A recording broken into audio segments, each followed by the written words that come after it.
सगळ्यांना नमस्कार. मी प्रज्वल सूर्यवंशी, मराठी हायस्कूल नाशिक. आज एका वेगळ्याच विषयावर बोलतोय. विषय मांडतोय कृत्रिम बुद्धिमत्ता भविष्यवेध.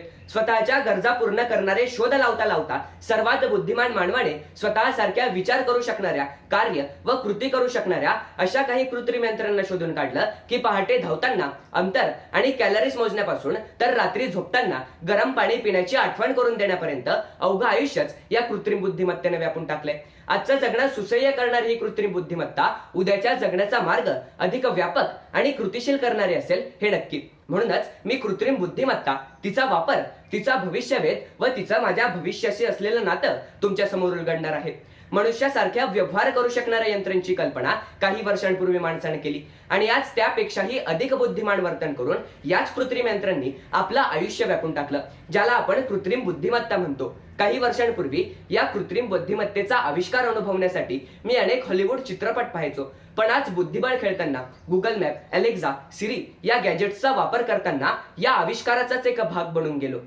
आज कोरोनामुळे माझी शाळा बंद असताना कृत्रिम बुद्धिमत्तेचा आविष्कार असलेले अनेक गॅजेट्स माझ्या ऑनलाईन शिक्षणाचा एक भाग आहे.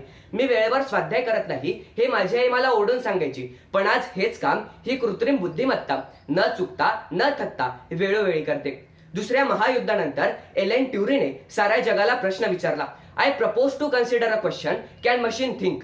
मला असं वाटतं माझ्या शहराच्या उड्डाण पुलाच्या अवघड कामात, आपत्तीत धोका पत्करून व्यवस्थापन करण्यात, औद्योगिक व कॉर्पोरेट क्षेत्रात जलद प्रतिसाद देत या कृत्रिम बुद्धिमत्तेनं उद्याच्या जगण्याचा आणि करिअरचा पाया कृत्रिम बुद्धिमत्ताच असणार हे स्पष्ट करून दाखवलंय. आज स्वयंचलित टेल्सा, MG हेक्टर सारखी वाहन प्रणाली या कृत्रिम बुद्धिमत्तेचेच उदाहरण आहे.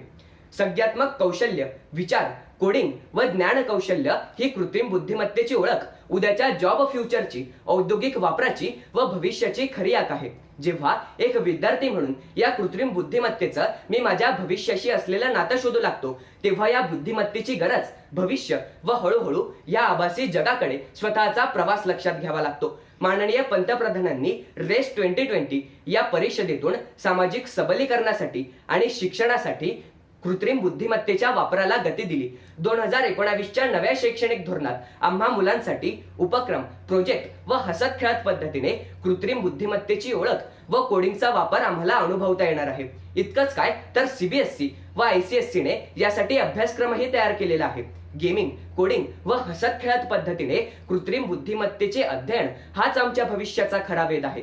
भावना, मन, संवेदना यांचा सुंदर मिलाप असलेली मानवी बुद्धिमत्तेचा सर्वात सुंदर आविष्कार असलेली कृत्रिम बुद्धिमत्तेचा ताळमेळ हा मानवी षडरिपूंच्या पलीकडे जाऊन तंत्रज्ञान, ज्ञान, विज्ञान यांचा सुंदर पण माणूस पण जपणारा आविष्कार असावा असा आशावाद मनाशी बाळगत शेवटी इतकंच म्हणेल, नित्य नवे संशोधन बुद्धीने वाढवावे.